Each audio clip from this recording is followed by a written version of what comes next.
certaines traditions décapité. Ce acte de cruauté illustre l'extrême hostilité que les apôtres ont dû affronter en portant leur message de paix et de salut. La dépouille de Barthélemy aurait ensuite été transportée et enterrée à plusieurs endroits, avec des reliques attribuées à ce jour dans diverses parties du monde chrétien. Continuons avec l'histoire de Jacques, fils d'Alphée, souvent appelé Jacques le mineur pour le distinguer de Jacques, le fils de Zébédée.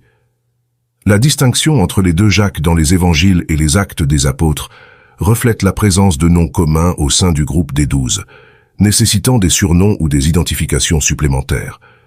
Le ministère de Jacques le mineur, bien que moins documenté dans le Nouveau Testament, joue un rôle crucial dans l'établissement de l'Église primitive. Jacques est présenté comme un homme de foi profonde et discrète, son héritage spirituel étant souvent éclipsé par celui des figures plus dominantes parmi les apôtres. Cependant, sa présence constante aux côtés de Jésus, et plus tard au sein de l'Église primitive à Jérusalem, témoigne de son engagement et de son dévouement à la cause du Christ. Les détails de son apostolat et de sa mission sont principalement préservés par la tradition chrétienne. Jacques le mineur est dit avoir prêché en Judée et dans les régions avoisinantes, contribuant à la fondation des premières communautés chrétiennes avec un zèle discret mais efficace. Concernant son martyre, les récits varient, mais la tradition la plus répandue indique qu'il a souffert le martyre à Jérusalem. Selon Hégésippe, un historien chrétien du IIe siècle, Jacques aurait été précipité du pinacle du temple de Jérusalem pour avoir refusé de renier sa foi en Jésus comme le Messie. Survivant à la chute, il aurait été lapidé et finalement achevé à coups de massue. Cette fin tragique souligne non seulement la brutalité de la persécution que les premiers chrétiens ont dû affronter, mais aussi la force de conviction et la fidélité de Jacques le mineur envers son Seigneur. Il est vénéré comme saint dans de nombreuses traditions chrétiennes, son exemple servant de guide pour ceux qui cherchent à vivre une vie de foi authentique et engagée.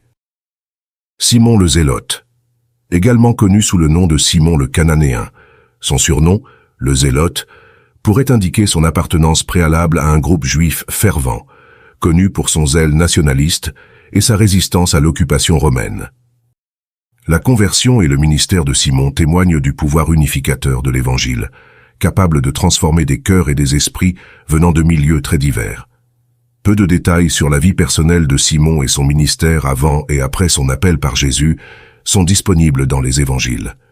Cependant, son inclusion parmi les apôtres souligne l'ouverture et la diversité du groupe initial formé par Jésus, allant des pêcheurs et collecteurs d'impôts à des membres de mouvements politiques radicaux. Après la résurrection de Jésus et la Pentecôte, Simon, comme les autres apôtres, a consacré sa vie à la prédication de l'Évangile. La tradition chrétienne rapporte qu'il a voyagé dans diverses régions pour diffuser la bonne nouvelle, notamment en Égypte, en Afrique du Nord, puis en Grande-Bretagne, et peut-être jusqu'en Perse, souvent en compagnie de Jude Thaddée. Concernant son martyre, les récits varient selon les sources. Une tradition soutient que Simon a souffert le martyre en Persie, où il aurait été tué pour sa foi, souvent associé à Jude Thaddée dans ses récits de martyr. Selon une version, il aurait été scié en deux, un mode d'exécution particulièrement brutal, reflétant la dure réalité de l'opposition aux premiers missionnaires chrétiens. Poursuivons avec l'histoire de Jude Thaddée, souvent simplement appelé Jude, pour le distinguer de Judas Iscariote, le traître de Jésus. Jude est reconnu pour être l'un des apôtres les plus énigmatiques, en partie à cause de la brièveté des mentions le concernant dans le Nouveau Testament. Cependant, sa lettre, incluse dans le canon biblique, offre un aperçu de sa profondeur théologique et de son ardent désir de défendre la foi face aux fausses doctrines. Jude est présenté dans les évangiles comme l'un des frères de Jésus, terme qui, selon les interprétations, pourrait signifier un cousin ou un parent proche, reflétant les usages linguistiques de l'époque.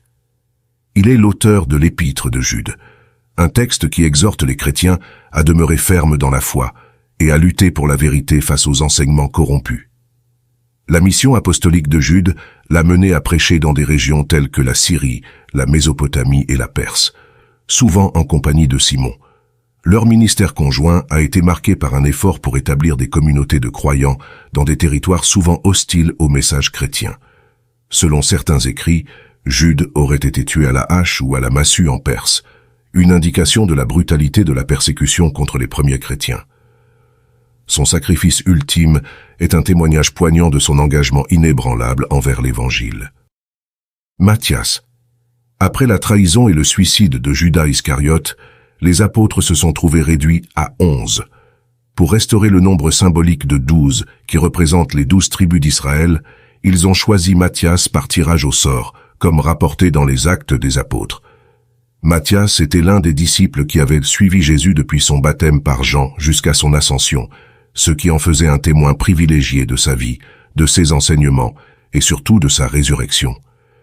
Bien que le Nouveau Testament ne fournisse pas de détails supplémentaires sur le ministère de Matthias après sa sélection,